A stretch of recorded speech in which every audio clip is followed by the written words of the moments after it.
যে কোনো বান্দা যখন সেজদা করে তো আল্লাহ তাআলা তার পিঠে মাথায় এভাবে হাত বুলায় দেয়, আদর করে। আল্লাহ আদর করে, আল্লাহর কুদরতি পায়ে সেজদা দেয়, মালিক তখন আদর করে দেয়, পিঠে মাথায় হাত বুলায় দেয়। আল্লাহ ডেকে বলে, আনিস আমারে সেজদা করছো না, এর ফারাসা, উঠো, মাথা উঠো, ওঠো, বসো বসো। আর কিছু বলবা কিনা বলো? তো বান্দা বলে আত্তাহিয়াতু লিল্লাহি ওয়াস সালাওয়াতু ওয়াত তাইয়্যিবাত।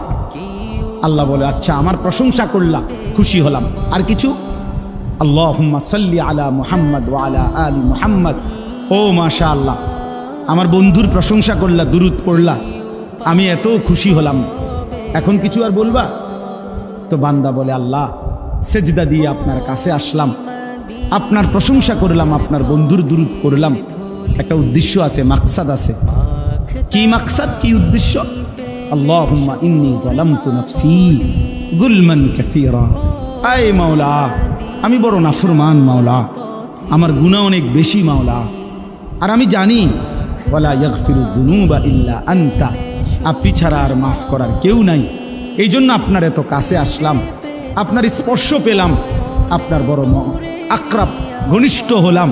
উদ্দেশ্য হলো ফাগফিরলি মাগফিরাতাম মিন ইনদিক, আপনার পক্ষ থেকে আমারে ক্ষমা করে দেন, ওয়ারহামনি, আমার একটু দয়া করে দেন, ইন্নাকা আনতাল গফুরুর রহিম, আপনি মাফ করবেন না কা? আপনি তো ক্ষমাশীল, আপনি দয়া করবেন না কেন? আপনি তো রহিম, দয়াবান। আল্লাহ বলে, কস কি রে বান্দা, এত আদর করে বললে মাফ না করি কেন? হ্যাঁ, কি কইছেন এখন? আল্লাহু আকবার। এই জন্য বান্দা যখন সালাম ফিরায় এই ডানে বামে, তখনই একবার কি পড়ে? আল্লাহু আকবার। অর্থাৎ উদ্দেশ্য হলো সে সালাম ফিরাইয়াই আল্লাহু আকবার বলে, অর্থ বলে আর মানুষের জানায়, ভাই সাহেব আল্লাহ বহুত বড় মহান, উনি আমার মাফ করে দিচ্ছেন।